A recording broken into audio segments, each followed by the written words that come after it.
महाभारत युद्ध ज्याला आपण ओळखतो त्याच्या खूप आधी पांडव द्यूतामध्ये हरले, म्हणजेच जुगारात हरले.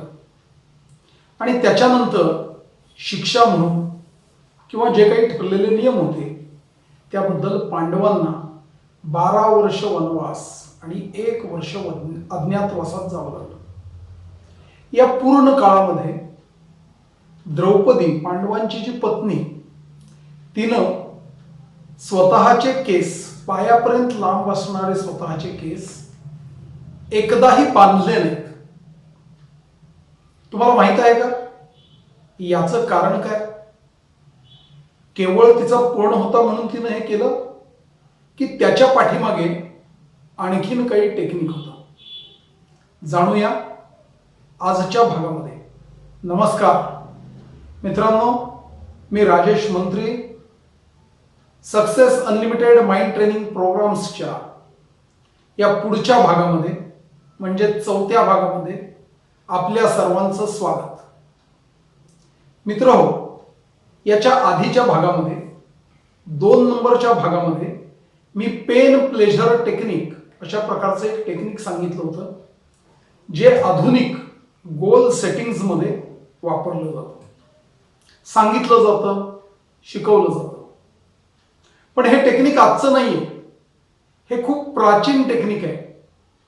आणि म्हणूनच हे व्हिडिओ माझे येत असताना, हे भाग आपले प्रदर्शित होत असताना ज्यावेळेस लोकांच्याकडून भरघोस पाठिंबा मिळतोय, प्रतिसाद मिळतोय आणि त्याचबरोबर प्रतिक्रिया, प्रश्न, शंका माझ्यासमोर येत आहेत, त्यात 1-2 मला अशी विनंती केली की मी आता गोल सेटिंगवर बोलावं.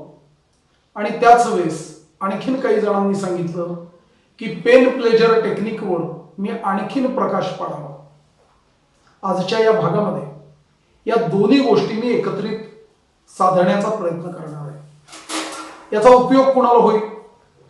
सद्यस्थितीत 10वी-12वीची जी मुलं आहेत, ज्यांच्या पुढे प्रचंड टेन्शन आहे, त्यांनी थोडीशी कल्पकता वापरली आणि हे टेक्निक वापरलं तर याचा ते वापर करू शकतील. उद्योजक याचा वापर करू शकतील. समाजातले सगळेच घटक या गोष्टीचा नीट वापर करू शकतील. तर आता मूळ गोष्टीकडे पुन्हा आपण येऊया. बघा, पांडवांना ज्यावेळेस वनवासात पाठवलं त्यावेळेस कौरवांच्या मनात काय होतं? तर कौरवांच्या मनात एक साधी गोष्ट होती की 12 वर्ष राज्यापासून लांब असणारे लोक, त्यांना कुठलंही काम नाहीये, उद्योगधंदा नाहीये, आणि त्यामुळे ते काय होतील तर स्वतःची कौशल्य सगळी हरवून बसतील. पांडवांच्यासाठी हा फार मोठा धोका होता खरं तर. आणि कुठल्याही माणसासाठी ज्यावेळेस समोर ध्येय पूर्ण करण्यासाठी नक्की काही कारण लागत नाही, त्यावेळेस काय होतं तर तो माणूस त्याच्या ध्येयापासून लांब जाण्याची शक्यता असते किंवा कौशल्य विसरण्याची शक्यता असते. पांडवांच्या बाबतीत ही शक्यता फार मोठी होती. आपल्याला माहित नाहीये की पांडवांचा नक्की मेंटॉर असलेला कृष्ण त्यानं काही आयडियाज पांडवांना दिल्या का गोल सेटिंग्सच्या. इतिहासात याच्याबद्दल नेमकेपणानं प्रकाश टाकलेला नाहीये. पण परिस्थिती अशी होती की पांडव ज्यावेळेस वनवासाला गेले त्यावेळेस ही जरी शक्यता असली की पांडव स्वतःच्या युद्ध कौशल्यापासून लांब जातील, तरी प्रत्यक्षात घडलं उलटच. पांडव रोज जोमानं प्रयत्न करत राहिले, नवनवीन अस्त्रप्रयोग शिकत राहिले आणि त्याच्यामुळे काय झालं तर पांडवांच्या कौशल्याचा विकास झाला. आता हा विकास काही असाच झालेला नाही बरं. त्याच्यासाठी पांडवांच्यातली जी द्रौपदी आहे तिनं विशेष कष्ट घेतलेले आहेत. कारण या द्रौपदीनं काय केलं तर तिनं अशा प्रकारची शपथ घेतली की तिचा जो झालेला अपमान आहे तो जोपर्यंत भरून निघत नाही, म्हणजेच दुःशासन याचा वध होत नाही, त्याची मांडी फोडली जात नाही, आणि रक्तानं भरलेल्या हाताने जोपर्यंत तिचे पती तिला वेणी घालत नाही तोपर्यंत ती तिचे केस बांधणार नाही. आता ही साधी गोष्ट नाहीये. इथे द्रौपदीनं पेन टेक्निक जे आहे त्याचा पुरेपूर वापर केलेला आहे. तर हे टेक्निक काय आहे? हे टेक्निक समजून घेण्यासाठी जर आपण बघितलं नसेल तर 2 नंबरचा भाग बघा. डिस्क्रिप्शन बॉक्समध्ये आम्ही त्याची लिंक पुन्हा एकदा देऊ. तर या टेक्निकमध्ये असं सांगितलं जातं की आपण एखादी गोष्ट अशासाठी करायला उद्युक्त होतो की ती जर केली नाही तर त्याच्यामुळे आपल्या मनाला प्रचंड त्रास होतो आणि तो त्रास टाळण्याचा एकमेव मार्ग काय असेल तर त्याच्यासाठी आपण काही प्रयत्न केले पाहिजेत. आता विचार करा, पांडव वनात आहेत आणि द्रौपदीला तिचे केस ती बांधायला तयार नाहीये आणि स्वतःच्या नवऱ्यांची सेवा करत असताना धुणी भांडी खरं तर राजकन्या ती, पण ती ज्यावेळेस या सगळ्या गोष्टी करते, स्वयंपाक बनवते, त्या वेळेस पायापर्यंत लांब असणारे केस मध्ये मध्ये येत आहेत. तिचे पती ती गोष्ट बघतायत आणि प्रत्येक वेळेला हे बघत असताना तिच्या पतींच्या मनात काय येत असेल हो? प्रत्येक क्षणाला तिच्या पतींच्या मनामध्ये स्वतःच्या पत्नीची झालेली विटंबना डोळ्यापुढे येत असेल आणि त्या विटंबनेचा बदला घ्यायचा ही गोष्ट पुन्हा पुन्हा त्यांना आठवत राहत असेल. आणि म्हणूनच जर आपल्याला गोल सेटिंग करायचं असेल तर त्याच्यासाठी आपण 2 गोष्टी केल्या पाहिजेत. गोष्ट क्रमांक 1, आपलं ध्येय हे जवळचं असू दे किंवा लांबचं. पांडवांचं 13 वर्षानंतरच होतं, पण आपलं ध्येय आपल्याला सतत दिसलं पाहिजे. आपलं गोल आपल्याला सतत दिसलं पाहिजे. सध्याच्या स्थितीमध्ये गोल सेटिंगसाठी आपण स्वतःचं गोल व्हिजन बोर्डच्या साहाय्याने बघू शकतो. पुढे कधीतरी आम्ही आपल्याला व्हिज्युअलायझेशनची ऍडव्हान्स टेक्निक या मालिकेत सांगू, त्याच्यातून आपण शिकू शकतो किंवा वापरू शकतो. त्यामुळे गोल सेटिंग मध्ये सगळ्यात महत्वाचं गोल, प्रत्येक क्षणाला आपलं गोल आपल्याला दिसेल याची आपण दक्षता घेतली पाहिजे.